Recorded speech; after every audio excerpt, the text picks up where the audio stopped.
India versus Pakistan सन 1971। Introduction. जब भी हम किसी बड़े शासक की बात करते हैं तो हम ये ज़रूर देखते हैं कि उस शासक ने अपने राज के दौरान कितने युद्ध जीते हैं। युद्ध को लेकर हमने देश के ताकतवर होने का भी अनुमान लगाना सीख लिया है। आज दुनिया में जितने भी देश हैं उनमें से लगभग हर देश ने कभी न कभी किसी न किसी युद्ध में हिस्सा लिया है और लगभग हर देश ने इतिहास में कोई न कोई जंग हारी भी है, चाहे वो अमेरिका हो या चीन या फिर भारत। हर देश ने अपने इतिहास में किसी न किसी जंग को हारा है और कोई न कोई जंग जीती भी है। अब जंग को करने के हर देश के अलग अलग कारण हो सकते हैं, जैसे हिटलर का पोलैंड पर हमला, उसके मन में यहूदियों के लिए छुपी नफरत और अपने आप को दुनिया का सबसे ताकतवर इंसान बताने के इरादे से किया गया था। तो वहीं जापान ने चीन पर हमला अपने देश की भूमि का विस्तार करने के लिए किया था। लेकिन भारत के संबंध में बात कुछ अलग है। अगर हम भारतवर्ष के संपूर्ण इतिहास को गौर से देखें तो एक बात तो साफ है कि भारत के शासकों ने कभी भी किसी दूसरे देश पर हमला नहीं किया।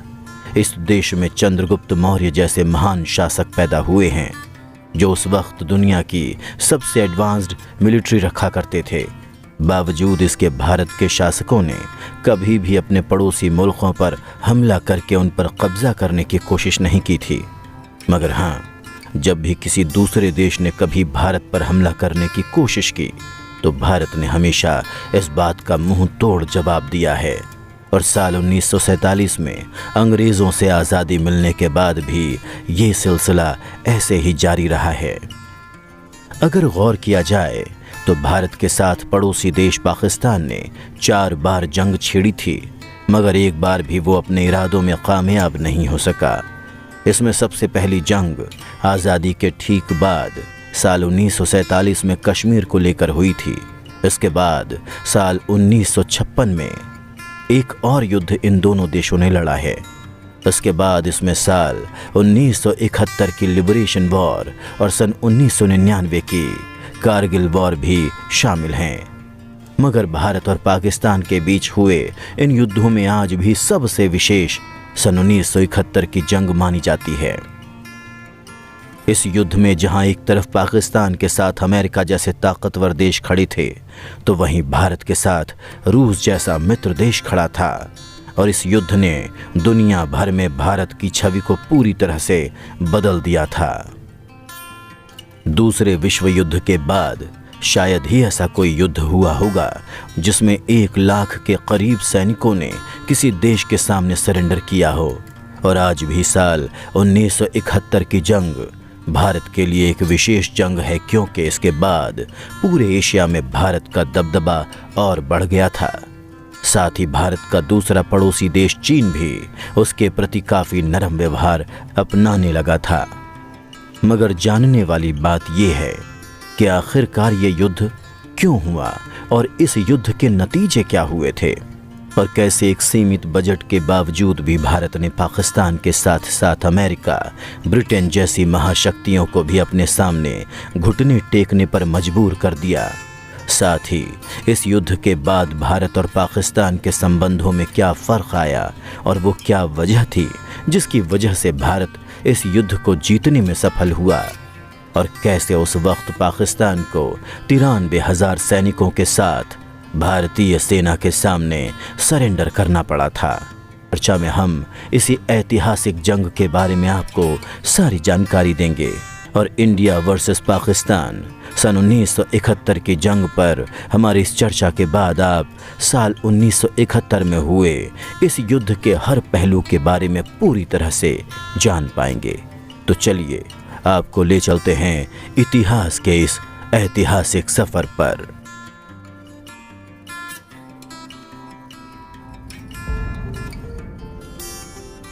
एपिसोड 1, युद्ध से पहले भारत और पाकिस्तान। साल 1971 के युद्ध को समझने के लिए हमें इससे पहले के भारत और पाकिस्तान के बारे में थोड़ी जानकारी लेना ज़रूरी है। तो सन 1947 में जब भारत को आज़ादी मिली, उस वक्त देश को बंटवारे का दर्द सहना पड़ा था और मोहम्मद अली जिन्ना की मांग पर मुस्लिम मेजॉरिटी एरिया को एक नया देश बनाने की मांग उठने लगी। इस तरह से 14 अगस्त सन 1947 को भारत के ही एक हिस्से को अलग करके एक नया देश पाकिस्तान बनाया गया। मगर पाकिस्तान के बनने के बाद भी समस्या ये थी कि भारत में मुस्लिम पॉपुलेशन यानी आबादी ज़्यादातर दो हिस्सों में थी। इनमें एक था वेस्टर्न इंडिया में और दूसरा ईस्टर्न इंडिया में। वेस्टर्न इंडिया का मतलब है राजस्थान, गुजरात, पंजाब और जम्मू कश्मीर का पश्चिमी हिस्सा, और ईस्ट इंडिया का मतलब है आज के समय में बांग्लादेश। उस वक्त जिन्ना अपनी मांग पर इतने अड़े हुए थे कि उन्होंने इस बात पर बिल्कुल भी ध्यान नहीं दिया कि अगर किसी देश के दो हिस्से होते हैं और वो एक दूसरे से ज़मीनी तौर पर नहीं जुड़े हुए हैं तो उन्हें संभालना कितना मुश्किल हो सकता है। और फिर पाकिस्तान अस्तित्व में आया। पाकिस्तान को पहचान मिलने के बाद ये देखा गया कि पश्चिमी पाकिस्तान में वो हिस्सा शामिल था जो आज के पाकिस्तान देश का हिस्सा है, और पूर्वी पाकिस्तान में वो हिस्सा था जहां आज का बांग्लादेश मौजूद है। उस वक्त से ही पाकिस्तान की राजनीति में पश्चिमी पाकिस्तान ज़्यादा ज़रूरी भूमिका निभाता था और पूर्वी पाकिस्तान के लोगों को इतनी ज़्यादा अहमियत नहीं दी जाती थी। उस वक्त पश्चिमी पाकिस्तान के लोग बांग्लादेश के लोगों को पिछड़ी जाति के लोग कहा करते थे। उनका मानना था कि वो लोग सभ्य नहीं हैं, और उसी वक्त उर्दू को पाकिस्तान की राष्ट्रभाषा बनाने का ऐलान भी कर दिया गया था, जबकि पूर्वी पाकिस्तान में मौजूद एक बहुत बड़ी आबादी बांग्ला भाषा बोलती थी। साथ ही पश्चिमी पाकिस्तान में भी पंजाबी, सिंधी और बलूचिस्तान के लोग अलग अलग भाषाएं बोला करते थे। इस वजह से उस वक्त पूरे पाकिस्तान में इस बात को लेकर काफ़ी नाराज़गी भी देखी जाती थी। साल 1970 में जब पाकिस्तान के अंदर लोकसभा चुनाव हुए तो उस चुनाव में पूर्वी पाकिस्तान के शेख मुजीब उर रहमान जीत गए थे, मगर वो बांग्लादेश के थे। इसीलिए पश्चिमी पाकिस्तान ने उन्हें प्रधानमंत्री बनने का मौका ही नहीं दिया, और यहीं से शुरू हुई बांग्लादेश के आज़ाद होने की लड़ाई। मगर इससे पहले कि हम पूर्वी पाकिस्तान और पश्चिमी पाकिस्तान के बारे में और चर्चा करें, हम ये जानते हैं कि पाकिस्तान के अलावा भारत में उस वक्त परिस्थितियां कैसी थीं। भारत में उस वक्त इंदिरा गांधी प्रधानमंत्री के तौर पर देश को संभाल रही थीं। साथ ही पाकिस्तान के साथ पहले ही 2 जंग हो चुकी थीं, और चीन के साथ भी तब तक भारत एक जंग लड़ चुका था। जहां पाकिस्तान के साथ हुई जंग में भारत को जीत मिली थी, तो वहीं चीन के साथ हुई जंग में भारत को देश का एक बड़ा हिस्सा गंवाना पड़ा। उस वक्त इंदिरा गांधी गरीबी हटाओ का नारा देकर सत्ता में आई थीं, और इस वजह से उनका पूरा फोकस देश की गरीबी को हटाने पर था। लेकिन भारत पूर्वी और पश्चिमी पाकिस्तान के बीच में मौजूद था, और इस वजह से इन दोनों इलाकों के बीच की परेशानी से भारत भी काफ़ी परेशान हो रहा था। दरअसल भारत की परेशानी की एक वजह यह भी थी कि जब शेख मुजीब उर रहमान को प्रधानमंत्री नहीं बनने दिया गया तो उन्होंने मार्च सन 1971 में एक आज़ाद देश बांग्लादेश बनाने की मांग करना शुरू कर दिया था, और अपने देश के टुकड़े होते हुए देखकर पाकिस्तानी सरकार ने बांग्लादेश के अंदर अपनी सेना भेज दी और शेख मुजीब उर रहमान को गिरफ्तार करके कराची ले आया गया। इधर पाकिस्तानी सेना ने बांग्लादेशी आम नागरिकों पर खुलेआम अत्याचार करने शुरू कर दिए, जहां हर दिन हजारों की संख्या में बांग्लादेशी आम नागरिकों को मारा जाने लगा था। आंकड़ों की माने तो करीब 30 लाख आम नागरिकों को उस वक्त पाकिस्तानी सेना ने मार दिया था, और इसके साथ साथ 4 लाख महिलाओं के साथ बलात्कार भी किया गया। और जब बांग्लादेशी नागरिकों पर इतने बड़े स्तर पर पाकिस्तानी सेना के द्वारा जुल्म किया जाने लगा तो लाखों की संख्या में बांग्लादेशी नागरिक इल्लीगल यानी कि असंवैधानिक तरीके से छुपकर बॉर्डर क्रॉस करके भारत में आने लगे, और इससे भारत की सुरक्षा के साथ भी समझौता होने लगा। उस वक्त भारत की मौजूदा प्रधानमंत्री इंदिरा गांधी ने इन हालात को गंभीरता से लेते हुए उस वक्त के भारतीय थल सेना के कमांडर सैम मानेकशॉ को एक मीटिंग के लिए बुलाया और उन्हें पूर्वी पाकिस्तान पर हमला करके बांग्लादेश को आज़ाद कराने की मांग की। लेकिन तब मानेकशॉ ने इंदिरा गांधी से कहा कि बरसात के मौसम में बांग्लादेशी इलाकों में दलदल की समस्याएं बहुत ज़्यादा होती हैं, इस वजह से अभी युद्ध करना ठीक नहीं होगा। वहीं इस मौसम में पाकिस्तानी सेना और चीन भारत के दूसरे तरफ के बॉर्डर से हमला कर सकते हैं। इसलिए सैम मानेकशॉ ने इंदिरा गांधी को दिसंबर तक इंतज़ार करने का सुझाव दिया, क्योंकि दिसंबर में लद्दाख क्षेत्र में बर्फ़ बहुत ज़्यादा होने के कारण चीन के भारत पर हमला करने की संभावनाएं काफ़ी कम हो जाएंगी। हालांकि इस दौरान भारत ने अपने सैनिकों को इस ऑपरेशन की ट्रेनिंग देना शुरू कर दिया था। साथ ही साथ भारतीय सेना ने मुक्ति वाहिनी को भी पाकिस्तानी सेना के खिलाफ लड़ने के लिए ट्रेनिंग देना शुरू कर दिया था। ये मुक्ति वाहिनी बांग्लादेशी क्रांतिकारियों का एक ग्रुप था जो बांग्लादेश को पाकिस्तान से अलग करना चाहते थे। भारत अब दिसंबर के महीने का इंतज़ार कर रहा था और जंग की सारी तैयारियां पूरी हो चुकी थीं। एपिसोड 2 युद्ध की तैयारियां। जैसा हमने आपको पहले ही बताया कि भारत और भारतीय प्रधानमंत्री इंदिरा गांधी उस वक्त देश की गरीबी हटाने में ध्यान लगाए हुए थे, मगर बांग्लादेशी नागरिकों के इल्लीगल तरीके से देश में घुसने से अब भारत भी इस परेशानी का हिस्सा बन चुका था। ऐसे में जंग करने के अलावा दूसरा कोई भी रास्ता इंदिरा गांधी के सामने नहीं बचा।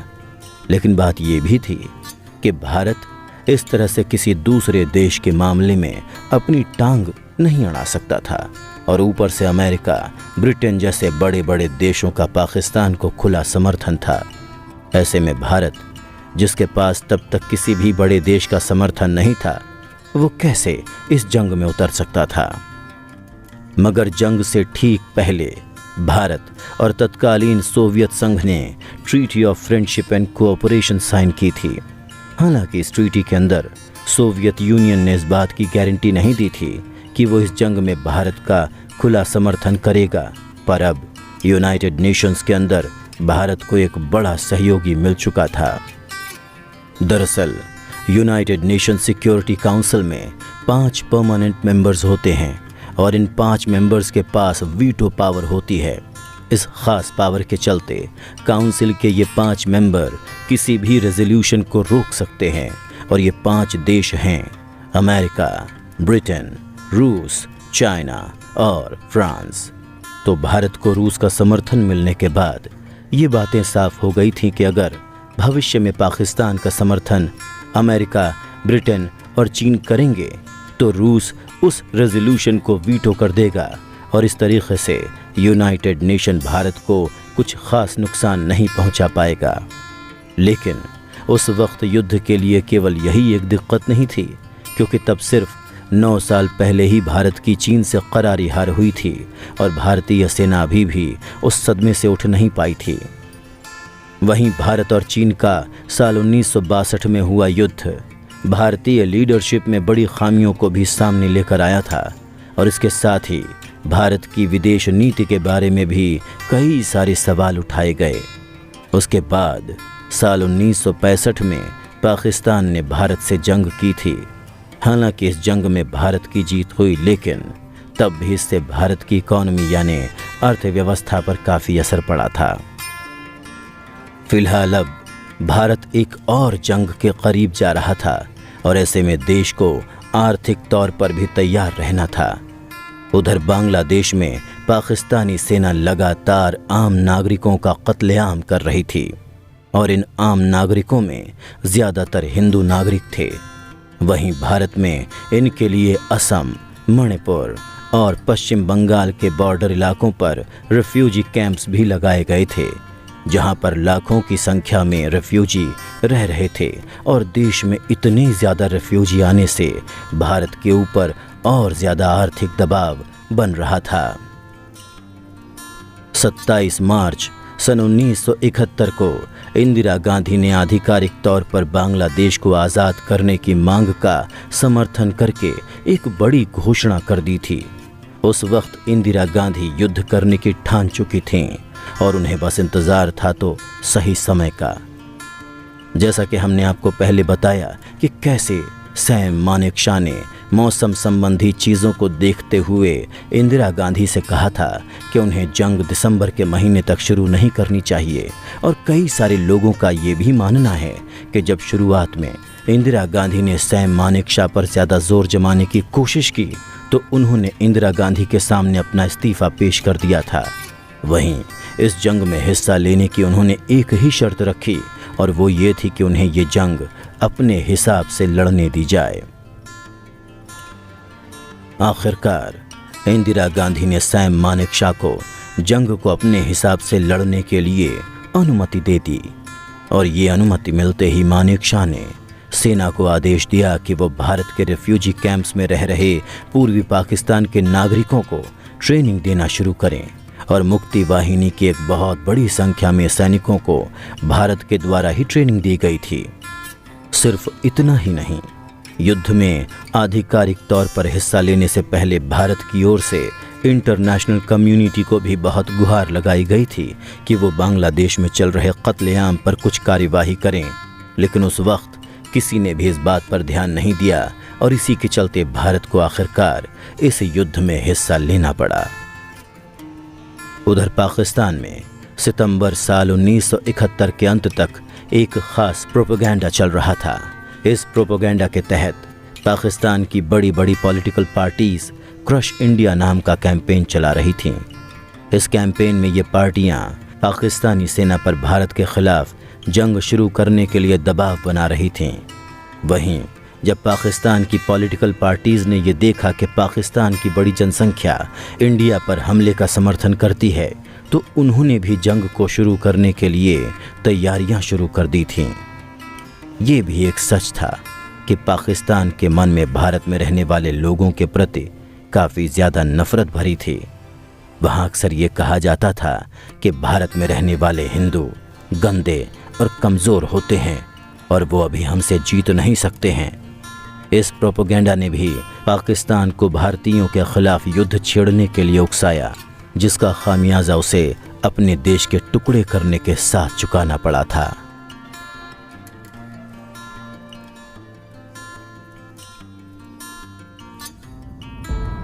एपिसोड 3 जंग की शुरुआत। नवंबर सन 1971 में पाकिस्तान की सड़कों पर हजारों की संख्या में लोग उतर आए थे और उन सब की मांग थी कि पाकिस्तान सरकार भारत पर हमला कर दे, और वो सभी लोग क्रश इंडिया कैंपेन के बारे में बात कर रहे थे। भारत को इसके बारे में पहले से ही भनक लग चुकी थी और इसीलिए भारतीय सेना पहले से ही वेस्टर्न बॉर्डर पर भारी मात्रा में तैनात की जाने लगी। दिसंबर में हिमालय की घाटियां बर्फबारी से बंद हो चुकी थीं और इस वजह से भारत को चीन की ओर से हमले का भी कोई डर नहीं था। तब भारत ने तसल्ली से अपना सारा ध्यान पाकिस्तान पर लगा दिया। 23 नवंबर को पाकिस्तान के राष्ट्रपति याया खान ने देश में इमरजेंसी की घोषणा कर दी और उन्होंने देश की जनता को एक युद्ध के लिए तैयार रहने के लिए कहा। वहीं 3 दिसंबर साल 1971 शाम करीब 5:40 पर पाकिस्तानी एयरफोर्स ने भारत के उत्तरी पश्चिमी भाग में कई सारे हवाई हमले किए और इसके साथ ही पाकिस्तानी एयरफोर्स भारतीय बॉर्डर के काफ़ी अंदर तक आ चुकी थी। पाकिस्तान की ओर से भारत के शहर आगरा पर एयर स्ट्राइक की गई थी और उस वक्त भारत सरकार ने ताजमहल को सुरक्षित रखने के लिए पेड़ों के पत्तों से ढक दिया था, जिससे ऊपर से कोई उसकी मौजूदगी का अंदाज़ा न लगा सके। पाकिस्तानी एयरफोर्स के द्वारा इस हमले के बाद भारत और पाकिस्तान के बीच युद्ध अब आधिकारिक तौर पर शुरू हो चुका था, जहां 50 से भी अधिक फाइटर प्लेन भारत के ऊपर हमला कर रहे थे और इसे ऑपरेशन चंगेज खान नाम दिया गया था। पाकिस्तानी एयरफोर्स के इस हमले के बाद इंदिरा गांधी ने उसी शाम को रेडियो पर यह घोषणा की कि पाकिस्तान के हमला करने के बाद भारत अब पूरी ताकत के साथ जवाबी कार्यवाही करेगा और जंग की शुरुआत का भी तभी ऐलान कर दिया गया। इसी के साथ इंदिरा गांधी ने हर तरफ से पाकिस्तान पर हमला करने का ऐलान भी कर दिया था और उसी रात भारतीय एयरफोर्स ने पाकिस्तान के भीतर जाकर उनके मिलिट्री बेस पर ज़बरदस्त बमबारी की। इस जंग में भारतीय थल सेना, वायुसेना और नौसेना तीनों ही पूरी तरीके से शामिल थे, क्योंकि भारत इस बार चीन के साथ जंग में हुई गलतियां बिल्कुल नहीं दोहराने वाला था। दरअसल साल 1962 में जब चीन के साथ भारत का युद्ध हुआ था तो उस वक्त भारतीय सरकार ने यह फैसला लिया था कि वो इस जंग में नौसेना और एयरफोर्स का इस्तेमाल नहीं करेंगे।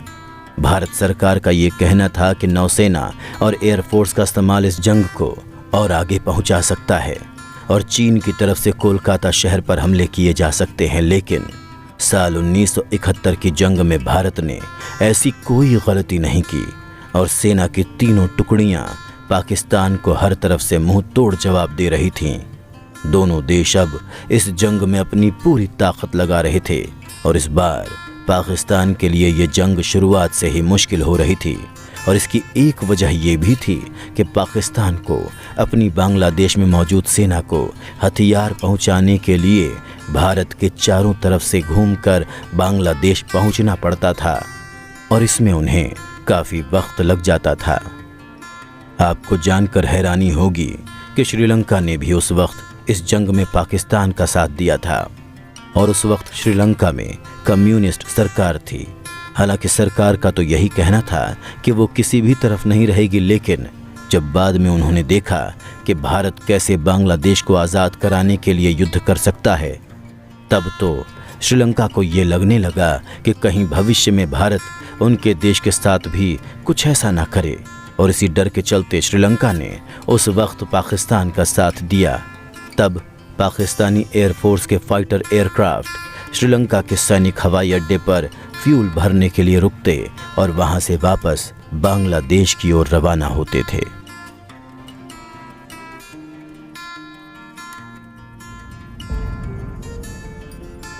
Episode 4 battle of Longewala. Bharat और पाकिस्तान की जंग केवल बांग्लादेश तक ही सीमित नहीं थी। पाकिस्तान ने जंग की शुरुआत वेस्टर्न फ्रंट से की थी, यानी कि भारत के गुजरात और राजस्थान बॉर्डर के पास के इलाकों से। वैसे तो भारत ने यहाँ पर अपनी सेना का अच्छा खासा इंतज़ाम किया था, लेकिन तब भी जब पाकिस्तान ने कुछ महीनों तक हमला नहीं किया तो सेना की कई सारी टुकड़ियों को यहाँ से वापस बुला लिया गया था। 4 दिसंबर की रात को पाकिस्तानी सेना के ब्रिगेडियर तारिक मीर के साथ करीब 3000 पाकिस्तानी सैनिक 40 टैंकों के साथ जैसलमेर के लोंगेवाला पोस्ट की ओर बढ़ रहे थे और वहीं दूसरी तरफ भारत के इस तरफ केवल 120 सैनिक थे। अब भारतीय सेना ने यहाँ ये बात समझ ली थी कि वो पाकिस्तानी सेना के सामने बिना सूझबूझ के जीत नहीं सकते हैं। इतना ही नहीं, भारतीय सेना के कमांडर को उस वक्त ये सुझाव भी दिया गया था कि आप लोंगेवाला की पोस्ट को छोड़कर पीछे हट जाएं, जिससे इन 120 जवानों की जान बचाई जा सके। लेकिन मेजर कुलदीप सिंह ने इस बात के लिए बिल्कुल मना कर दिया। दूसरी तरफ इंडियन एयरफोर्स भी रात के वक्त भारतीय सेना की कोई मदद नहीं कर सकती थी, क्योंकि एयरफोर्स के पास उस वक्त जिस तरह के प्लेन्स थे वो केवल दिन के समय ही उड़ाए जा सकते थे। लेकिन इसके बावजूद भी भारतीय सेना ने पीछे हटने से साफ इनकार कर दिया था। अब सवाल ये खड़ा हो रहा था कि 3000 सैनिकों और 40 टैंक के साथ आगे बढ़ रही पाकिस्तानी सेना का आखिरकार 120 सैनिक मुकाबला करें तो कैसे करें। उस वक्त भारतीय सेना के पास लोंगेवाला पोस्ट पर केवल 3 टैंक माइंस थीं, जो एक तरह के विस्फोटक माइन होती हैं और जिसके किसी टैंक के नीचे आने पर ब्लास्ट हो जाता है। भारतीय सेना ने लोंगेवाला पोस्ट के सबसे आगे के हिस्से पर इन तीनों टैंक माइंस को लगा दिया और उसके बाद उन्होंने झूठी माइंस बिछा दी। अब जब पाकिस्तानी सेना के टैंक जैसे ही शुरुआती माइंस पर आए तो एक एक करके 3 टैंक वहीं तबाह हो गए। इससे घबराकर सेना के कमांडर ने अपनी सेना को तुरंत रुक जाने का ऑर्डर दिया और रात को करीब 3 बजे तक पाकिस्तानी सेना उन झूठे लैंड माइंस को डिफ्यूज़ करती रही और इससे भारतीय सेना को काफ़ी वक्त मिल चुका था। लेकिन अब भी सुबह होने में कुछ घंटे बाकी थे और सुबह होने के बाद ही एयरफोर्स सेना की मदद के लिए आ भी सकती थी। झूठी माइंस के अलावा भारतीय सेना ने यहाँ पर एक और तकनीक अपनाई थी और वो ये कि इंडियन आर्मी के सैनिक एक लंबी लाइन में एक दूसरे से काफ़ी दूरी बनाकर अलग अलग दिशाओं से फायरिंग करने लगे।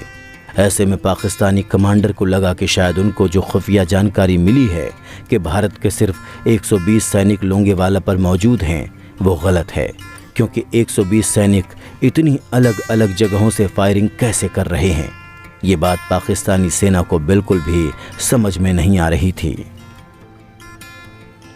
पाकिस्तान ने अपने वेस्टर्न फ्रंट पर काफ़ी भारी मात्रा में सेना इकट्ठी कर रखी थी, क्योंकि पाकिस्तान के राष्ट्रपति को ये बात पता थी कि बांग्लादेश में उनकी जीत सिर्फ तभी संभव है जब वो भारत के पश्चिमी हिस्से पर कब्जा कर पाएं और बाद में इस हिस्से को छोड़ने के नाम पर वो भारत से बांग्लादेश की इस जंग से बाहर निकलने की शर्त रखेंगे। लेकिन वो इसके लिए अपनी सेना को तैयार नहीं कर पाए थे। वेस्टर्न फ्रंट पर भारतीय सेना के 120 जवानों ने पाकिस्तान के 3000 सैनिकों को खदेड़ दिया था। उस रात सुबह होने के बाद एयरफोर्स ने भी बचे हुए काम को पूरा कर दिया और पाकिस्तानी सेना को उस पोस्ट को छोड़कर वापस भागना पड़ा था। भारत ने साल 1971 की जंग में पाकिस्तान को पहला झटका दे दिया था, लेकिन कई सारे विशेषज्ञों का ये भी मानना था कि भारत को यहाँ पर थोड़ी और जल्दी करनी चाहिए थी और भारत की इंटेलिजेंस को भी इस बात की जानकारी होनी चाहिए थी कि भारी संख्या में पाकिस्तानी सैनिक लोंगेवाला पोस्ट की ओर आगे बढ़ रहे हैं। पर एक सच ये भी है कि अगर वो 120 सैनिक उस दिन पीछे हट जाते तो शायद पाकिस्तानी सेना सुबह तक जैसलमेर ज़िले तक पहुंच जाती, और एक बार अगर वो जैसलमेर तक पहुंच जाते तो उसके बाद में भारतीय सेना के लिए उन्हें वापस खदेड़ना बहुत मुश्किल होता। वहीं इस हमले में भारत के केवल 2 जवान शहीद हुए थे और पाकिस्तान के 200 से भी अधिक सैनिक मारे गए थे। इसके अलावा पाकिस्तानी सेना को 36 टैंकों का भी नुकसान उठाना पड़ा था। इस जंग में भारतीय सेना को केवल एक एंटी टैंक गन और 5 बीएसएफ के ऊंटों के मरने का नुकसान उठाना पड़ा था। पर इस जीत के बाद वेस्टर्न फ्रंट पर पाकिस्तान ने वापस कभी भी हमला करने की कोशिश नहीं की और उन्होंने सोचा कि वेस्टर्न फ्रंट को कमज़ोर मानना उनकी एक बहुत बड़ी गलती थी और इसकी वजह से उन्हें आगे युद्ध में भी ये गलती बहुत भारी पड़ने वाली थी। मगर जंग अभी भी बाकी थी और पाकिस्तानी नौसेना और वायुसेना बांग्लादेश में भारतीय सेना से लड़ने के लिए पूरी तरह से तैयार थीं। हमारी आगे की चर्चा में हम इसी के बारे में बात करेंगे।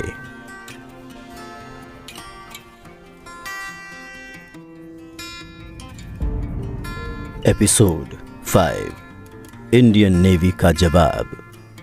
अब तक की हमारी चर्चा में हमने जाना कि कैसे वेस्टर्न फ्रंट पर भारत के केवल 120 जवानों ने पाकिस्तान के 3000 सैनिकों को मात दे दी थी, लेकिन अभी भी भारतीय नेवी ने पाकिस्तान के ऊपर कोई बड़ा हमला नहीं किया था।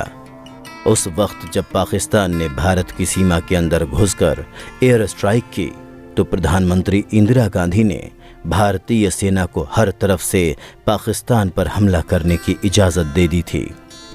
भारतीय थल सेना और वायुसेना पहले से ही अपने काम पर लगी हुई थीं और अब बारी थी इंडियन नेवी की।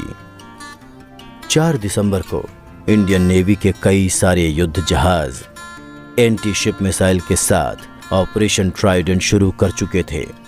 इस ऑपरेशन के तहत भारतीय नौसेना कराची पोर्ट पर लगातार हमले कर रही थी। इसकी एक बड़ी वजह यह भी थी कि कराची पोर्ट पर पाकिस्तानी नेवी का हेडक्वार्टर भी था और साथ ही साथ ये पाकिस्तान की ट्रेड यानी बिजनेस का एक बड़ा रास्ता था। ऑपरेशन ट्राइडेंट की खास बात यह भी थी कि दक्षिण एशिया में पहली बार किसी देश ने एंटी शिप मिसाइल का इस्तेमाल किया था और इन मिसाइल्स को भारत ने रूस से लिया था। उस वक्त कराची पर हमले की बात पाकिस्तान ने बिल्कुल भी नहीं सोची थी और इस वजह से पाकिस्तान जवाबी कार्यवाही में कुछ भी नहीं कर पाया। ऐसा बताया जाता है कि पाकिस्तानी नेवी के कुल 2000 सैनिक इस ऑपरेशन में मारे गए थे।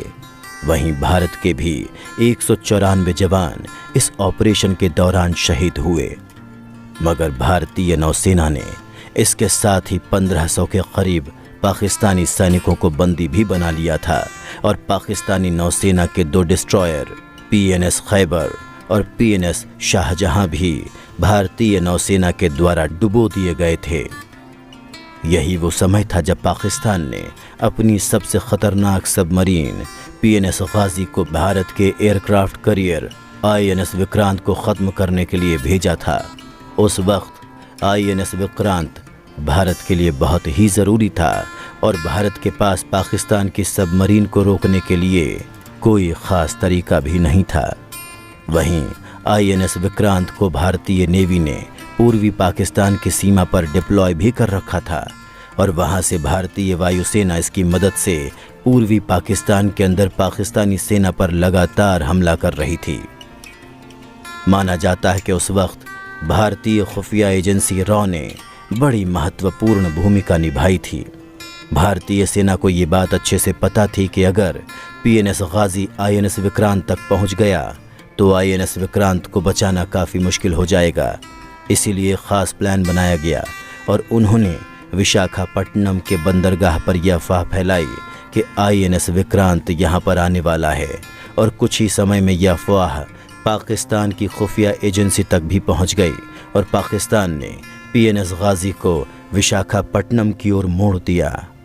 जिस वक्त PNS गाजी को विशाखापट्टनम के पोर्ट की ओर मोड़ा गया उस वक्त वहां पर INS राजपूत युद्ध के जहाज़ पहले से मौजूद थे।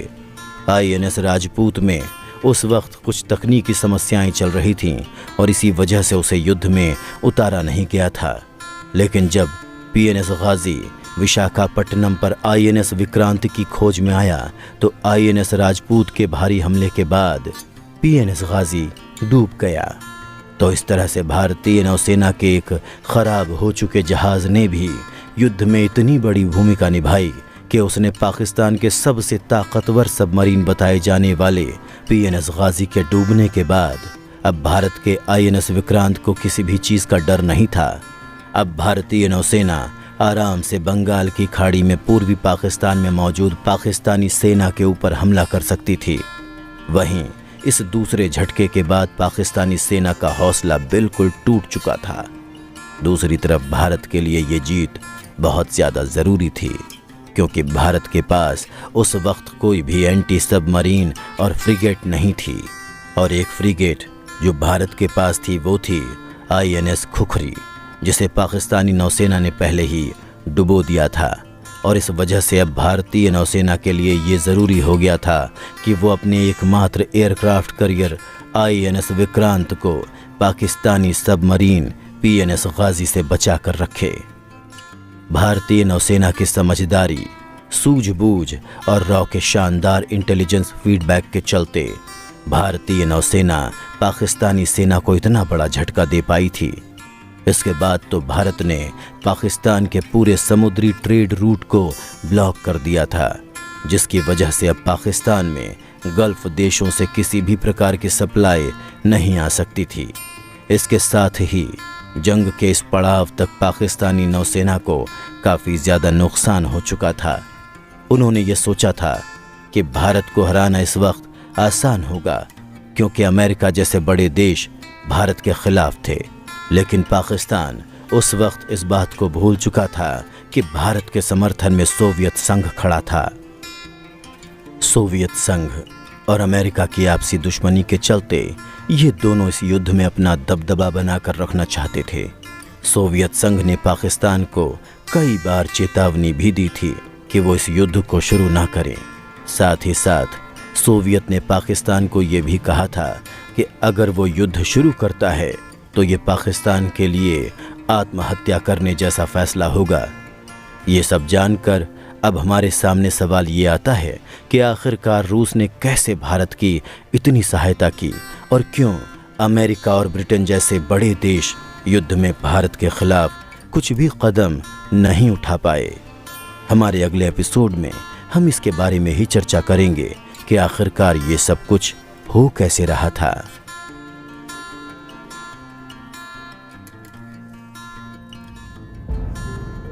एपिसोड 6, रूस का साथ। साल 1971 के भारत और पाकिस्तान के युद्ध से पहले अमेरिका और सोवियत रूस के बीच पहले से ही कोल्ड वॉर चल रही थी। कोल्ड वॉर का मतलब होता है कि जब दो देश एक दूसरे से आमने सामने आकर तो नहीं लड़ते हैं, मगर वो किन्हीं दूसरे देशों को अपनी मदद देकर उन्हें जीत दिलाने में सहायता करते हैं। उस वक्त अमेरिका और सोवियत रूस दोनों ही ये चाहते थे कि दुनिया भर में दोनों देश अपनी अपनी विचारधारा को सबसे आगे रखें। और तो और अमेरिका ऐसा चाहता था कि दुनिया के सभी देश कैपिटलिज्म को फॉलो करें। वहीं सोवियत रूस का ये कहना था कि दुनिया के सभी देशों को कम्युनिज्म को मानना चाहिए। तो चलिए, इससे पहले कि हम आगे बात करें, हम ये समझ लेते हैं कि आखिरकार कैपिटलिज्म और कम्युनिज्म ये दोनों आखिरकार होते क्या हैं। तो आपको बता दें कि कैपिटलिज्म, जिसे पूंजीवाद भी कहते हैं, ये किसी देश को चलाने की वो व्यवस्था होती है जिसमें लोगों को बहुत ज़्यादा आज़ादी होती है। हर कोई अपना व्यापार कर सकता है और जितने चाहे पैसे कमा सकता है। वहीं दूसरी ओर कम्युनिज्म में व्यक्ति के पास आज़ादी थोड़ी कम होती है और साथ ही साथ ऐसे देशों में लोगों को खुद की बड़ी कंपनियां खोलने की इजाज़त नहीं होती है। उदाहरण के लिए ऐसे समझें कि रूस एक कम्युनिस्ट देश है और वहीं अमेरिका कैपिटलिस्ट। भारत और पाकिस्तान के युद्ध के पहले ही सोवियत रूस ने पाकिस्तान को ये चेतावनी दी थी कि उसे इस युद्ध को शुरू नहीं करना चाहिए। वहीं इस युद्ध में पाकिस्तान के साथ में कई सारी बड़ी शक्तियां खड़ी थीं, जिसमें अमेरिका और ब्रिटेन शामिल थे। इन दो देशों के अलावा पाकिस्तान को चीन, सऊदी अरब, जॉर्डन, फ्रांस, इंडोनेशिया, ईरान, तुर्की, लीबिया और श्रीलंका का समर्थन मिला हुआ था। वहीं इसके विपरीत भारत के साथ सिर्फ और सिर्फ सोवियत रूस था। जब भारत ने पाकिस्तान के जवाबी हमले के लिए बड़ा हमला करना शुरू किया तो घबराकर पाकिस्तान ने अमेरिका से मदद मांगी, क्योंकि उस वक्त अमेरिका और पाकिस्तान के संबंध बहुत ही ज़्यादा मजबूत थे। ऐसे में पाकिस्तान के मदद मांगने पर अमेरिका और ब्रिटेन ने भारत को रोकने के लिए अपनी नौसेना की एक बड़ी टुकड़ी भारत की ओर रवाना कर दी। 10 जहाज़ों का ये बड़ा नेवल ग्रुप तेज़ी से भारत की ओर बढ़ रहा था। ध्यान रहे कि उस वक्त अमेरिका दुनिया की सबसे ताकतवर नौसेना में से एक था और इसकी क्षमता परमाणु हथियारों को भी चलाने की थी। अमेरिका के साथ साथ यूनाइटेड किंगडम ने भी अपना aircraft carrier HMS eagle Bharat की ओर भेजना शुरू कर दिया और इस तरह से भारत को ये लग रहा था कि उसे 3 तरफ से हमला झेलना पड़ सकता था। जहां अरब सागर की ओर से यूनाइटेड किंगडम का हमला, बंगाल की खाड़ी में अमेरिकी नौसेना का हमला और ज़मीन पर तो पाकिस्तान के साथ जंग चल ही रही थी।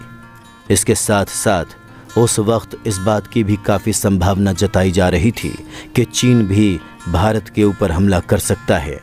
तब उस वक्त भारत ने रूस को अपनी दोस्ती के वादों को याद दिलाते हुए मदद करने के लिए संदेश भेजा और रूस ने तुरंत एक्शन लेते हुए 13 दिसंबर को अपनी एक बहुत बड़ी न्यूक्लियर वॉरशिप ब्रिटेन और अमेरिका के खिलाफ लाकर खड़ी कर दी और उसने सभी देशों को इस बात की खुलेआम चेतावनी दी थी कि अगर किसी को भी भारत पर हमला करना है तो उससे पहले उसे रूस के साथ जंग लड़नी होगी।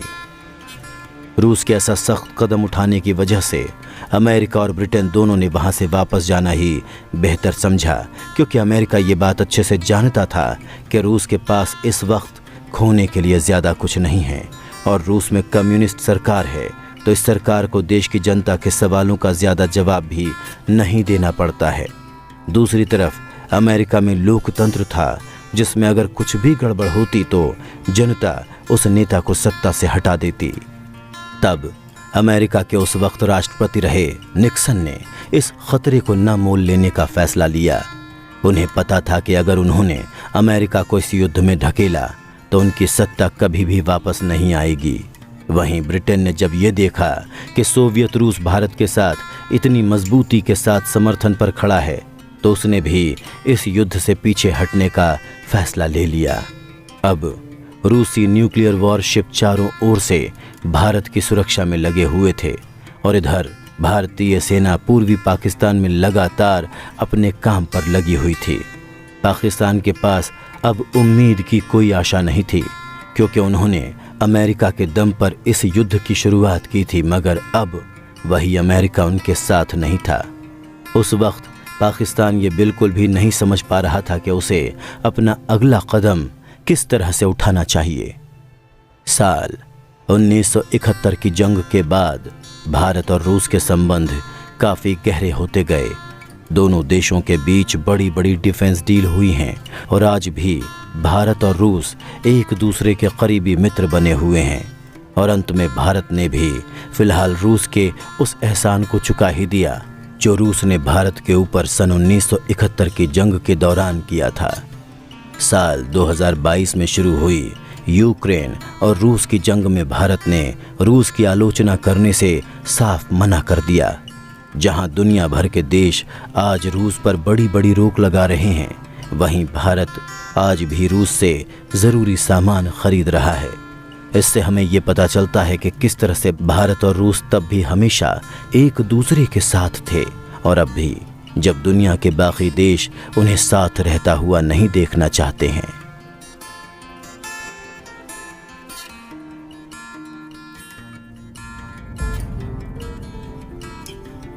एपिसोड 7 पूर्वी पाकिस्तान में हालात। इस एपिसोड में हम जानेंगे कि युद्ध का आखिरी और ज़रूरी पड़ाव अब आ चुका था और पूर्वी पाकिस्तान को अब पाकिस्तान से तोड़कर अलग करने का भारतीय सेना का प्लान भी सच होने वाला था।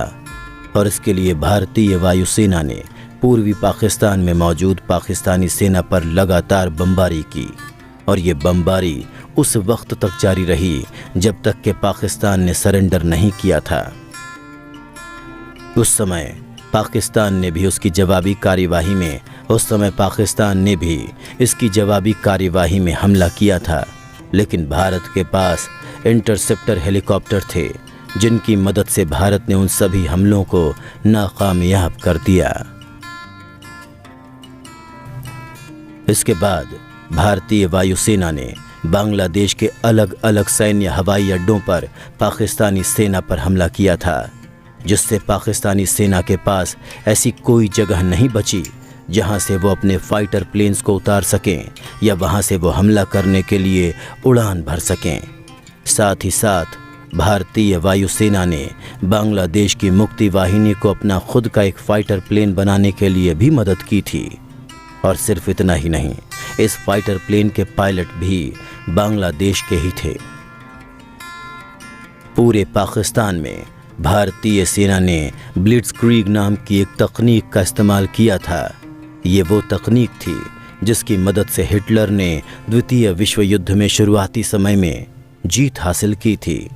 ब्लिट्जक्रीग तकनीक में कोई भी सेना तेजी से अपने दुश्मन देश के बॉर्डर के अंदर घुसती है और साथ ही साथ वो अपनी वायुसेना का भी लगातार इस्तेमाल करती रहती है। इसके बाद पूर्वी पाकिस्तान में भी भारत ने कुछ ऐसा ही किया।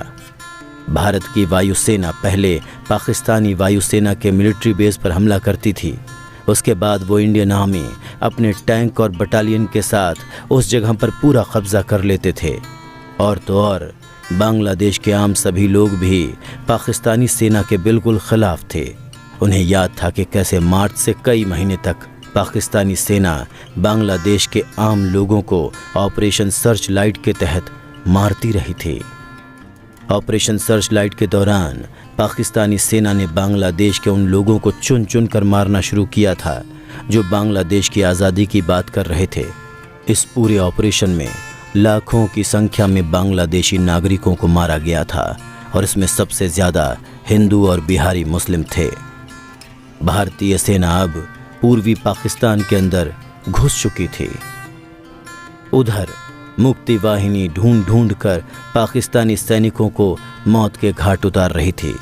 वहीं पाकिस्तानी सेना के पास अब किसी भी तरीके से कोई भी सहायता नहीं पहुंच सकती थी, क्योंकि भारतीय नौसेना ने कराची पोर्ट पर अपना कब्जा कर लिया था और दूसरी ओर INS विक्रांत बंगाल की खाड़ी में आ रही सभी सप्लाई को रोक कर बैठा था। ऐसे में पूर्वी पाकिस्तान में मौजूद पाकिस्तानी सेना के पास सप्लाई पहुंचने का कोई रास्ता ही नहीं बचा।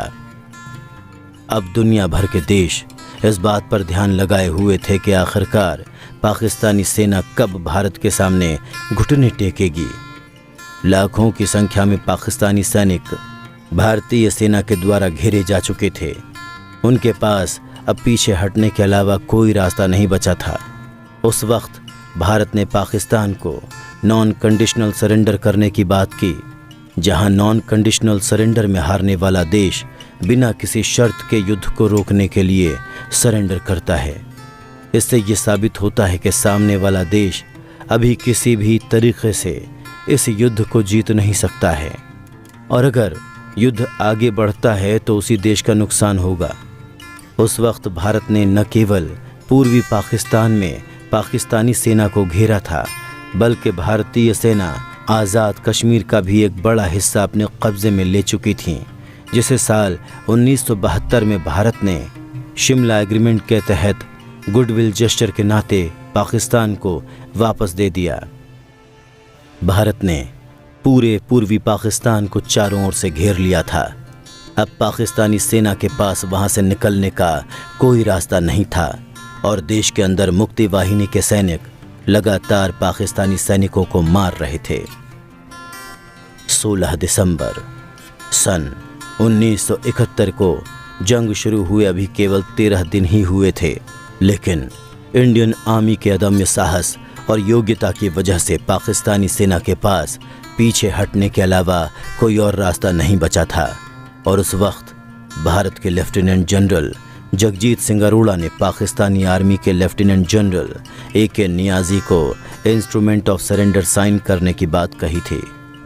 पहले तो नियाज़ी ने इस पर साइन करने से मना कर दिया था और कहा था कि वो लोग सरेंडर नहीं करेंगे, लेकिन जब जगजीत अरोड़ा ने उन्हें बताया कि कैसे भारतीय सेना 1 लाख से भी अधिक पाकिस्तानी सैनिकों को घेर कर बैठी है और अगर नियाज़ी सरेंडर करने के लिए राज़ी नहीं होते तो कुछ ही घंटों में वो और 1 लाख सैनिक अपनी जान से हाथ धो बैठेंगे। अब तक नियाज़ी ने सरेंडर करने के लिए हाँ कर दी और ढाका के एक रेस कोर्स में 16 दिसंबर सन 1971 को जनरल AK नियाज़ी ने भारत के जनरल जगजीत सिंह अरोड़ा के निर्देश पर इंस्ट्रूमेंट ऑफ सरेंडर पर साइन किया। इसी के साथ ही सन 1971 का भारत पाक युद्ध खत्म हो गया। इस सरेंडर के साथ ही पाकिस्तान के 93,000 सैनिकों ने भी भारत के सामने सरेंडर किया हुआ था। नियाज़ी जब सरेंडर पेपर पर साइन कर रहे थे तो उनकी आंखों में आंसू थे, जिसे देखकर ये समझ में आ रहा था कि उन्होंने कभी सोचा भी नहीं था कि उनके देश के 2 टुकड़े हो सकते हैं। लेकिन पूरी दुनिया जानती थी कि पाकिस्तान के टूटने की जिम्मेदारी खुद पाकिस्तान की ही थी। जो अत्याचार पाकिस्तानी सेना ने बांग्लादेशी नागरिकों पर किए थे, उसके बाद शायद ही कोई बांग्लादेशी पाकिस्तान के साथ रहना चाहता होगा। उस समय किया गया 93,000 सैनिकों का ये सरेंडर दूसरे विश्व युद्ध के बाद सबसे बड़ा सरेंडर माना गया है। इस वक्त पाकिस्तान ने बिना किसी शर्त के इस सरेंडर के लिए साइन कर दिया है। भारत अब जंग जीत चुका था और एक नए राष्ट्र बांग्लादेश का निर्माण हो चुका था।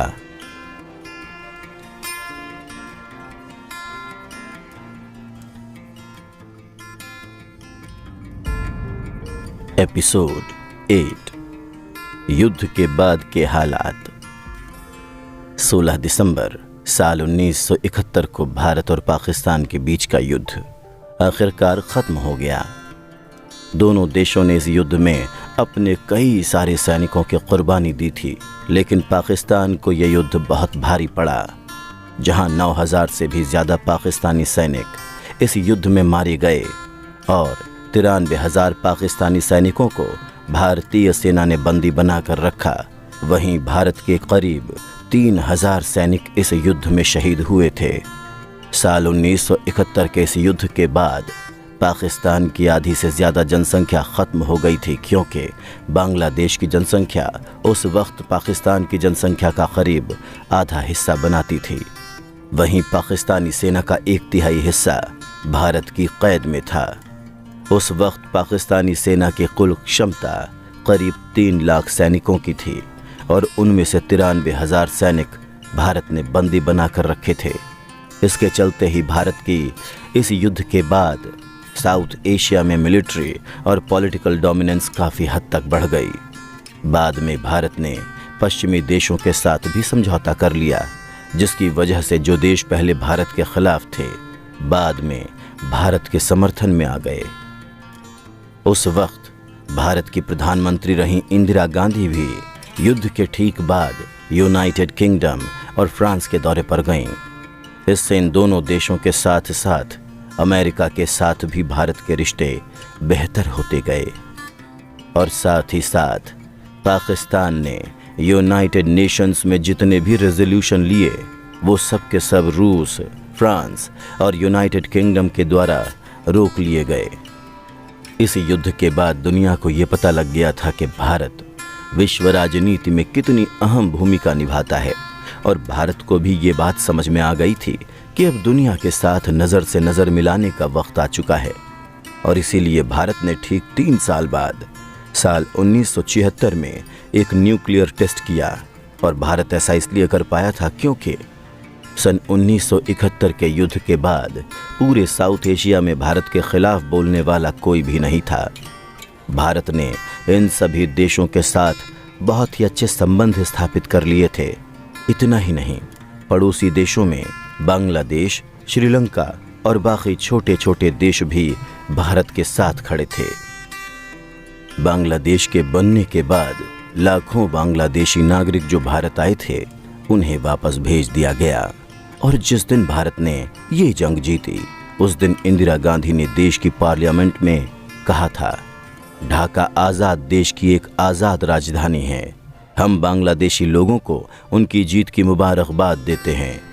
हर देश जिसे मानवाधिकारों की चिंता है वो इस बात को ज़रूर मानेगा कि ये जीत इंसान को अपने आप को आज़ाद करने के लिए बहुत ज़रूरी थी। सन 1971 में भारत और पाकिस्तान की ये जंग पाकिस्तान के लिए एक बहुत बड़ा सबक थी, और तब से ही पाकिस्तान लगातार भारत के भी उसी तरह से टुकड़े करना चाहता है जिस तरह से बांग्लादेश टूटकर पाकिस्तान से अलग हुआ था, क्योंकि इस जंग से उनकी इकॉनमी पूरी तरह से गिर चुकी थी और दुनिया भर में पाकिस्तान की इज्जत को भी काफ़ी गहरा नुकसान पहुंचा था। यहीं से पाकिस्तान की राजनीति में मिलिट्री का रोल बहुत ज़्यादा बढ़ गया और इसी वजह से पाकिस्तान में लगातार मिलिट्री कू होने लगे थे। मिलिट्री कू में देश को सेना उस वक्त संभालती है जब कोई भी नेता जनता की समस्याओं को सुलझाने के लिए मौजूद नहीं होता है। सेना को जिस हिसाब से ठीक लगता है वो देश को संभालती है, और पाकिस्तान के लिए ये नीति हमेशा से ही बहुत ही ख़राब रही है। इस युद्ध के बाद दुनिया में एक और बात सब देशों को पता लग गई कि 2 नेशन थ्योरी क्यों काम की नहीं है, क्योंकि पहले कई लोग ये कहते थे कि एक देश के 2 अलग अलग हिस्से एक दूसरे से बहुत ज़्यादा दूरी पर मौजूद हो सकते हैं, जैसे कि पाकिस्तान और बांग्लादेश।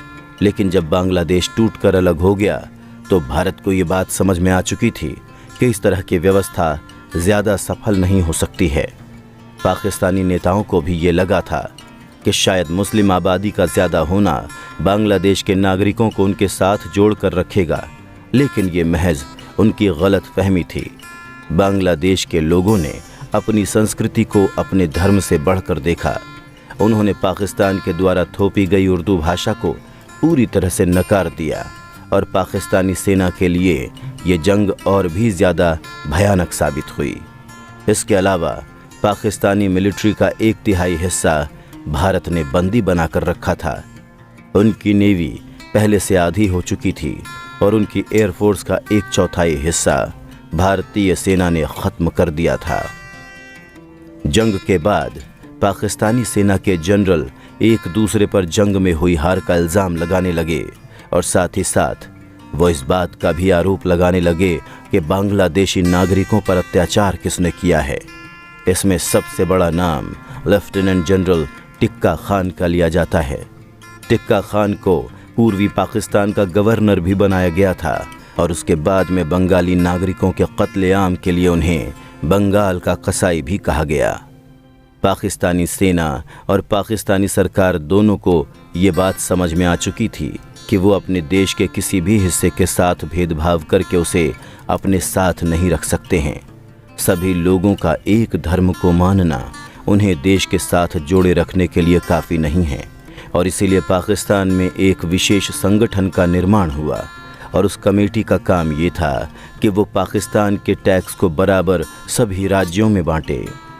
भारत की ओर से इतने ख़तरनाक हमले को देखने के बाद पाकिस्तान को इस बात का डर था कि भविष्य में हो सकता है कि भारत फिर से पाकिस्तान को युद्ध में हराए और इसीलिए उन्होंने न्यूक्लियर प्रोग्राम भी शुरू कर दिया। इस तरह से साल 1970 में पाकिस्तान ने भी अपना पहला न्यूक्लियर वेपन डिज़ाइन बना लिया था। वहीं युद्ध के बाद एक नए देश बांग्लादेश का निर्माण हुआ और आज़ादी के बाद बांग्लादेश दुनिया का चौथा सबसे ज़्यादा जनसंख्या वाला मुस्लिम देश बन गया। शेख मुजीबुर रहमान को पाकिस्तान की जेल से निकालकर वापस ढाका भेज दिया गया था और 19 जनवरी सन 1972 को वो बांग्लादेश के पहले राष्ट्रपति बने और बाद में बांग्लादेश के प्रधानमंत्री भी बने। 2 जुलाई सन 1972 को भारत और पाकिस्तान के बीच एक मीटिंग हुई और ये मीटिंग भारत के शिमला शहर में रखी गई थी और वहाँ पर दोनों देशों ने शिमला एग्रीमेंट पर साइन किया। शिमला एग्रीमेंट के तहत पाकिस्तान के राष्ट्रपति जुल्फ़िकार अली भुट्टो ने बांग्लादेश को एक आज़ाद देश माना और भारत ने 93,000 पाकिस्तानी सैनिकों को वापस पाकिस्तान भेजने का वादा किया। साथ ही साथ भारत ने 13,000 किलोमीटर स्क्वायर का वो इलाका भी पाकिस्तान को वापस दे दिया जिसे भारतीय सेना ने जंग के दौरान पाकिस्तान से कब्ज़ा किया था। हालांकि तब भी भारत ने कुछ हिस्से अपने पास रख लिए थे जो करीब 1,000 किलोमीटर स्क्वायर के दायरे में फैला हुआ है। इसमें लद्दाख के आसपास के कुछ ज़रूरी हिस्से शामिल हैं। हालांकि आज भी लोग ये कहते हैं कि इंदिरा गांधी पाकिस्तान से उस वक्त पूरा कश्मीर ले सकती थीं क्योंकि पाकिस्तान की हालत उस वक्त बहुत ज़्यादा ख़राब थी। लेकिन कुछ लोगों का ये भी मानना है कि यह एग्रीमेंट एक सफलता थी क्योंकि इतिहास में जब भी किसी एक देश ने दूसरे देश के ऊपर बहुत ज़्यादा कठोर शर्त रखी है तब दूसरे देश ने जंग करना बंद ना करके ज़्यादा युद्ध करना शुरू किया है और इसका सबसे बड़ा उदाहरण जर्मनी का लिया जाता है। पहले विश्व युद्ध के बाद जर्मनी पर बहुत कठोर शर्तें थोप दी गई थीं और इन शर्तों का हवाला देते हुए बाद में हिटलर ने दूसरे विश्व युद्ध की शुरुआत की थी। भारत ये बिल्कुल भी नहीं चाहता था कि वो लंबे समय तक केवल पाकिस्तान के साथ युद्ध में उलझा रहे, इसीलिए उसने पाकिस्तान के साथ ऐसा समझौता किया जिससे कि पाकिस्तान अपना सबक भी सीख ले और भविष्य में भारत के ऊपर वापस हमला करने की भी ना सोच सके।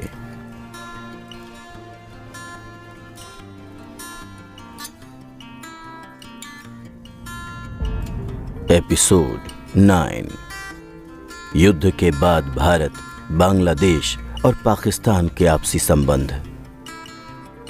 भारत पाकिस्तान के साल 1971 की जंग के बाद जो सबसे बड़ा सवाल था वो ये था कि अब ये तीनों पड़ोसी देश एक दूसरे के साथ कैसे रहने वाले हैं, क्योंकि उस समय भारत पहले से ही चीन के साथ खराब संबंध रख रहा था और अब पाकिस्तान भी इस लिस्ट में शामिल हो गया था। हालांकि पाकिस्तान के साथ भारत के संबंध पहले से ही खराब थे, लेकिन साल 1971 की जंग ने पाकिस्तान की दुनिया भर में बहुत ज़्यादा बेइज्जती कराई थी। इसी वजह से हर पाकिस्तानी सरकार अपने नागरिकों से यही बात कहती थी कि वो भारत से इस बात का बदला लेगी और इसी वजह से पाकिस्तान ने जम्मू कश्मीर में आतंकवादियों को ट्रेनिंग देकर भेजना शुरू किया, जिसका नतीजा ये हुआ कि घाटी में लगातार आतंकवादी गतिविधियां बढ़ती गईं और तो और 80 के दशक में ये गतिविधियां इतनी बढ़ गई थीं कि साल 1990 तक घाटी के माइनॉरिटी समुदायों को अपनी जान बचाने के लिए वहां से रातों रात भागना पड़ा। आज भी पाकिस्तान की ओर से ये कोशिश की जाती है कि वो भारत से साल 1971 की जंग का बदला ले। सिर्फ इतना ही नहीं, पाकिस्तान की ओर से इसके लिए एक कोशिश की भी गई थी जब साल 1999 में पाकिस्तान ने कारगिल युद्ध किया था। ये युद्ध भी पाकिस्तान ने ही शुरू किया था, लेकिन इसमें भी पाकिस्तान को हार का सामना करना पड़ा और उस वक्त पाकिस्तान के 4000 सैनिक भी शहीद हुए। पाकिस्तान को कारगिल युद्ध के बाद दुनिया भर से काफ़ी आलोचना झेलनी पड़ी थी और उसके बाद लगभग हर देश भारत के साथ खड़ा हो गया था। वहीं इस युद्ध से 2-3 महीने पहले भारत की ओर से एक बड़े नेता अटल बिहारी वाजपेयी पाकिस्तान के दौरे पर गए थे। वहां पर पाकिस्तान के प्रधानमंत्री नवाज शरीफ ने उनका पूरी गर्मजोशी के साथ स्वागत किया और दोनों देशों ने एक दूसरे के ऊपर हमला ना करने का वादा किया था। लेकिन एक बार फिर पाकिस्तान ने अपने वादों को तोड़ते हुए कारगिल युद्ध की शुरुआत की थी। साल 2004 में भी अटल बिहारी वाजपेयी फिर से पाकिस्तान गए थे, लेकिन इसके कुछ सालों के बाद पाकिस्तान की ओर से भेजे गए आतंकवादियों ने मुंबई आतंकी हमले किए थे, जिसमें सैकड़ों लोगों को अपनी जान गंवानी पड़ी थी। इससे भारत को धीरे धीरे ये अंदाज़ा होने लग गया था कि पाकिस्तान के साथ संबंध रखना शायद मुमकिन नहीं है। इसके बाद पाकिस्तान के नए प्रधानमंत्री इमरान खान के आने के बाद ये संबंध और बिगड़ते गए। भारत ने जब जम्मू कश्मीर से धारा 370 को हटाया था तो पाकिस्तान ने इसके विरोध में भारत के साथ ट्रेड पूरी तरह से बंद कर दिया और इसका असर ये हुआ कि पाकिस्तान को आज ज़रूरी चीज़ें बहुत ही महंगे दामों पर दूसरे देशों से खरीदनी पड़ रही हैं। अब बात करते हैं साल 1971 की जंग के बाद भारत और बांग्लादेश के संबंधों के बारे में। ये बात तो साफ थी कि भारत की मदद के बिना बांग्लादेश कभी आज़ाद नहीं हो सकता था। इस युद्ध में भारत के हज़ारों जवानों ने अपनी जान गंवाकर बांग्लादेश को आज़ादी दिलवाई थी और दोनों देशों के बीच के संबंध साल 1971 की जंग के बाद भी काफ़ी अच्छे रहे थे। लेकिन कुछ ही सालों के बाद दोनों देशों के बीच कई सारी समस्याएं भी निकलकर सामने आने लगीं। इसके अलावा कुछ ऐसे डाकू भी थे जिनको लेकर दोनों देशों के बीच विवाद काफ़ी लंबे समय तक चला था। ऐसा भी देखा गया था कि बांग्लादेश के कुछ आतंकवादी संगठन भारत को नुकसान पहुंचाने की फिराक में रहते थे। हालांकि अब दोनों देश इन संगठनों से लड़ने के लिए साथ में आ चुके हैं, मगर इसके अलावा भारत और बांग्लादेश की लंबी सीमा होने की वजह से भारत में हर साल कई सारे बांग्लादेशी घुसपैठ करके गैर कानूनी तरीके से भारत में आने लगते हैं। फिलहाल इन सब समस्याओं को लेकर अब भारत और बांग्लादेश में आपसी समझौते हो चुके हैं और अब दोनों देशों के बीच के रिश्ते काफ़ी बेहतर हैं। वहीं अगर बांग्लादेश और पाकिस्तान के रिश्तों की बात करें तो ये दोनों देश एक दूसरे पर ज़्यादा निर्भर नहीं हैं, तो इनका संबंध न ख़राब है न बहुत अच्छा। लेकिन ये भी सच है कि बांग्लादेश आज पाकिस्तान से भी कई मायनों में आगे निकल चुका है और यहाँ की बढ़ती हुई कॉटन इंडस्ट्री ने पाकिस्तान को काफ़ी पीछे छोड़ दिया है। और ये एक बड़ी वजह है कि पाकिस्तान की कपड़े की इंडस्ट्री काफ़ी नुकसान में रहती है। हालांकि पाकिस्तान ने कभी भी बांग्लादेश पर सीधे सीधे इस बात का आरोप नहीं लगाया है, तो इसीलिए इन दोनों देशों के बीच के संबंध औसत दर्जे के हैं।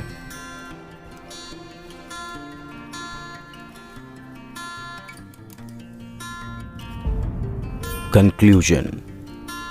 युद्ध को लेकर एक कहावत बहुत सुनने में आती है जो ये कहती है कि शांति केवल दो युद्धों के बीच का समय अंतराल मात्र है, यानी कि युद्ध को कभी कोई टाल नहीं सकता है।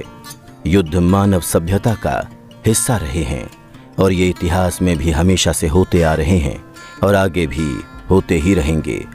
और समय के साथ अगर कुछ बदलता है तो बस युद्ध करने का तरीका। आज भी देशों के पास नए नए हथियार आ रहे हैं और उनको रोकने के लिए नई नई तकनीकें भी ईजाद होती रहती हैं, क्योंकि ये बात हर कोई समझ सकता है कि युद्ध कभी भी हमारे समाज से अलग नहीं हो सकते हैं।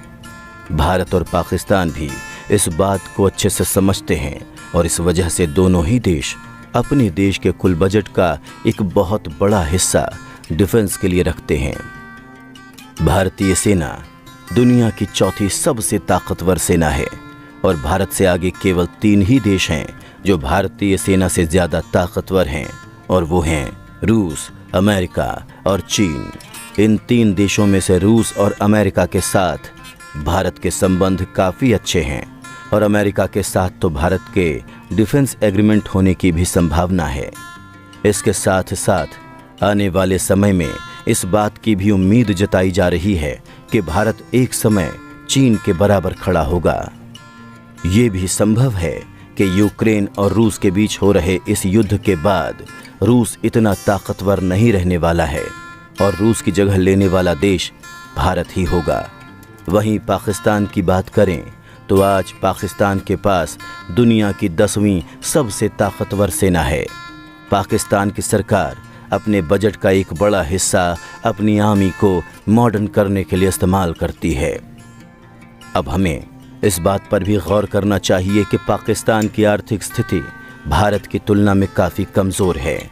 एक तरफ जहां भारत की जीडीपी $3 ट्रिलियन के आसपास पहुंचने वाली है, तो वहीं पाकिस्तान की जीडीपी $300 बिलियन भी नहीं पहुंच पाई है। इसके अलावा पाकिस्तान के अमेरिका के साथ बिगड़े हुए संबंध उसकी इकॉनमी को और भी ख़राब करने वाले हैं। फिलहाल भारत लगातार अपनी सेना को और एडवांस कर रहा है, क्योंकि कहीं ना कहीं वो दोनों तरफ से दुश्मनों से घिरा हुआ है। इसके साथ ही भारत ने अमेरिका, ऑस्ट्रेलिया और जापान के साथ अपनी डिफेंस स्ट्रैटेजी भी काफ़ी मजबूत की है और इन चारों देशों ने मिलकर क्वाड की भी स्थापना की है, जिसका मुख्य काम साउथ एशिया में चीन के प्रभाव को रोकना है।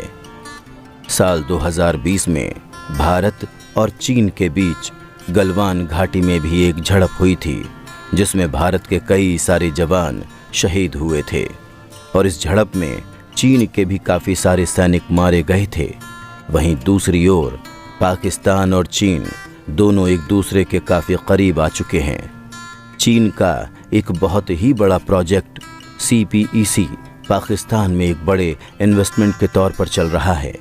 हालांकि कई सारे एक्सपर्ट्स का ये मानना है कि चीन पाकिस्तान को केवल अपने फ़ायदे के लिए इस्तेमाल करना चाह रहा है। ये भी देखा जाता है कि चीन को अरब सागर तक पहुंचने का एक रास्ता चाहिए, जिसमें हिंद महासागर में भारतीय नेवी चीन के ट्रेड को ज़रूरत पड़ने पर ब्लॉक न कर सके। चीन के डेब्ट ट्रैप को लेकर कई सारे देश पाकिस्तान को चेतावनी दे रहे हैं, और तो और चीन की भी नीति रही है कि वो पहले एक देश को कर्ज देता है और उसके बाद में कर्ज ना चुकाने पर वो उस देश का कुछ हिस्सा अपने कब्जे में ले लेता है। मगर अब क्या पाकिस्तान के साथ भी ऐसा होगा या नहीं, ये हम आने वाले समय में ही जान पाएंगे। पर जंग के बारे में कई सारे फिलोसोफर्स ने ये कहा है कि इंसान को भले ही जंग करनी पड़ेगी, लेकिन उसकी इच्छा हमेशा जंग ना करने की होनी चाहिए, क्योंकि इसके बिना दुनिया में शांति होना संभव नहीं है और जंग की वजह से करोड़ों आम लोग भी अपनी जान गंवाते हैं। वहीं जंग का कारण तो किसी देश के कुछ नेता होते हैं, लेकिन उसका भुगतान उस पूरे देश को उठाना पड़ता है। आज हमें इस बात को समझना चाहिए कि जंग कभी भी और किसी भी समस्या का समाधान नहीं है। ये बात भारत और पाकिस्तान के अलावा दुनिया के हर देश के लिए सच है। और अब वो वक्त आ चुका है कि लोग किसी दूसरे देश पर युद्ध छेड़ने की बात ना करके शांति की बात पहले करें। तो अब वक्त है इस चर्चा को यहीं समाप्त करने का, और आप ऐसी ही ऐतिहासिक जानकारियों को जानने के लिए जुड़े रहिए हमारे साथ।